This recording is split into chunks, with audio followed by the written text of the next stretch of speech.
Hi guys, Chris here, back with another video. So today I want to do a quick video mainly addressed to my fellow vegans, and I want it to be about let's not forget the children. First though, I'll quickly show you what I'm going to eat for my breakfast today. So I have here, guys, about 719 calories of fruit. I have 4 bananas, I have about 6 dates, and I have half a box of grapes there. So it's not actually quite a lot for what I normally eat. I would normally have about 1,000 calories of fruit, give or take. I kind of ran out of food though, so I broke one of my own rules, which I normally give you. I didn't go to the shops last night after work because I left a bit late. I was a bit tired, so I'll have to go today.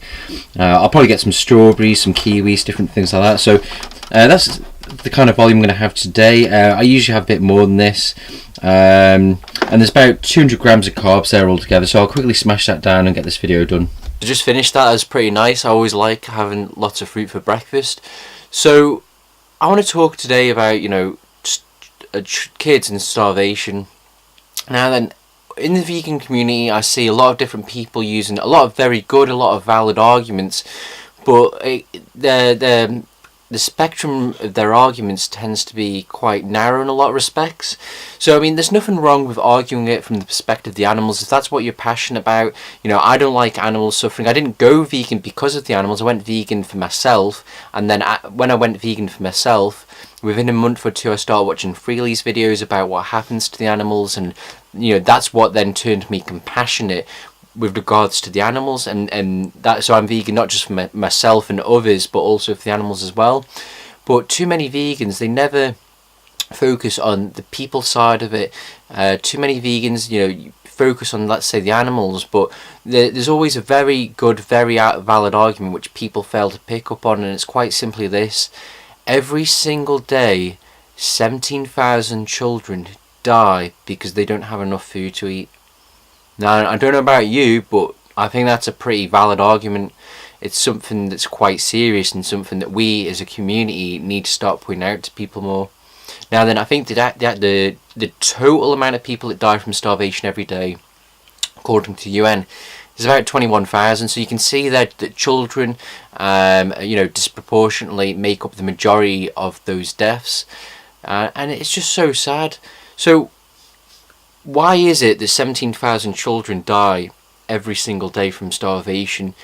The answer is quite simply this: we in the West are greedy and selfish.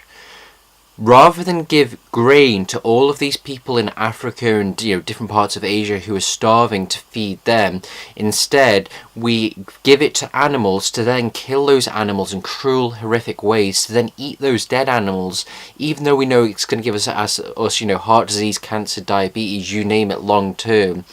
And people need to realise that we are the problem when it comes to those 17,000 kids dying, and we in the West need to put a stop to it. And those of us in the vegan community, we need to use that more as an argument, I think, because I don't really see a lot of people use it. Jordan Rider mentions it quite often, but other than Jordan Rider, I hardly see that many people pick up on it.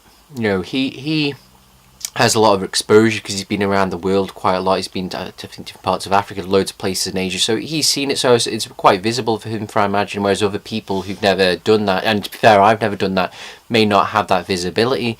But we need to start using that more as an argument, and there's some good reasons to that. There's more than one way to this is horrible saying this, but I work with one guy, and he's Scottish, and so he uses this common saying when we're in work, and he always says there's more than one way to skin a cat. I know it sounds pretty horrible, but the same as there's more than one way to skin a cat. I don't know, I'm not him, but there's more than one way to turn someone vegan. So first of all, you can do it from the health perspective, i.e. that person, argue it in relation to them, how they can improve their health. Number two, you can do it about health from the wider population. It could be that they're healthy, but they have relatives who are fat, sick and dying. You can do it from from the third perspective, which is the animals. A lot of people care about the animals. They don't want to see their suffering, and the people, they have a disconnect. They don't realise that the meat they're eating is a dead animal. So when you make that association for them, they can go vegan. But what we really need to realize is that a lot of people in society, they don't care about animals. I'm not saying we shouldn't care about animals, but what I'm saying is people out there don't care about animals, so we need more than one angle of attack. So you might have people who, you know, don't really care about the animals, but there could be people out there who care about the kids. So that's what I mean. You need to think about all the different arguments you can use, and it could be that you're not necessarily passionate, you know, about all of them. You know, some people are vegan purely for animals. They don't give a toss about themselves. They only care about the suffering of animals. There's nothing necessarily wrong with that, because ultimately what they're doing is achieving, you know, a goal of getting a message out there, which will have positive, you know, health benefits and for everyone. But we need to start talking about the kids more. 17,000 children die every single day. Most of them are probably in Africa. And here's the thing, you know, Africa actually can produce quite a lot of grain. But what happens is we in the West, because we collectively as a society in the West decide we're going to eat these dead you know, animals, we'll actually buy a lot of grain from Africans. So what happens is, because we're willing to pay a higher price than the people in Africa can pay for it, then the people who grow in Africa, they sell it and it comes over to us so we can then feed it to the animals. Whereas instead, if we didn't do that, that grain could just go to you know, your ordinary people in Africa. And fair enough, they might not, you know, there are 17,000 children who die every day, but at the same time there are going to probably be hundreds of thousands, if not millions of people who they're not going to die, you know, on that day, and then they might not die at all, but ultimately they're so malnourished they're not going to be able to grow properly. They're going to have health problems. They're constantly worried about food. So it's not just about, you know, saving the 17,000 children kids, but it's also about feeding those millions of people who every single day are starving. You know, all they can think about is food because they're hungry, because we're greedy, because we you know, consume the majority of the world's grain via animals. And here's the thing, if everyone in the world went vegan, what would happen to that grain which, you know, gets fed to animals? There would be enough grain and food to feed an extra 8.7 billion people, roughly. The population's only 7 billion, and there's probably, I'm not sure how many starving people there are in the world. I'm probably going to guess about 1 billion, possibly, who are technically, you know, starving or slightly malnourished. Probably less than that. But here's the point I'm trying to make. If we all went vegan, there would be enough food for everyone. There wouldn't have to be children starving anymore. You know, there wouldn't have to be people who have to eat, you know, processed junk food, which is really cheap, because they struggle to afford to, you know, get hold of, you know, decent vegetables. And that's just the sort of point I'm trying to make today, guys. So it's probably a bit of a ramble. Probably could have got it done quicker, but got it done anyway. So remember, there's more than one way to turn someone vegan. You can do it from number one, you know, their health. You know, number two, you can do about health in society in general. Number three, you've got the animal perspective. Number four, you've got those 17,000 children who are dying every day. Use that argument a lot more, especially for people who, you know, mothers or parents, people who have kids. They might relate a lot more to that, and it might help you turn them, you know, vegan possibly. Or if you use that in conjunction to, you know, other arguments, you know, you use a number of them at the same time. You know, basically overload people with truth bombs. The more truth bombs you drop on people, the more likely you are to get them vegan. That's why I think, anyway. No, you know, number four, you know, 50% of greenhouse gases caused by animal products and the animal industry as a whole. So if someone cares about the environment, you've got that argument. You've got mass extinction events going on around the planet. So you have someone who's passionate, you know, about, you know, orangutans or apes or gorillas, or, you know, different trees or flora or fauna, whatever the correct terminology is regards to flowers, you know, botany, what have you.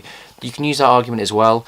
So I hope that was useful, guys. You know, remember to go high carb, low fat, low protein, high fiber, whole food, plant-based, vegan. It's the best diet for everyone, for everything. If this video made sense, please give it a thumbs up. If it didn't make sense, let me know why, and I'll respond.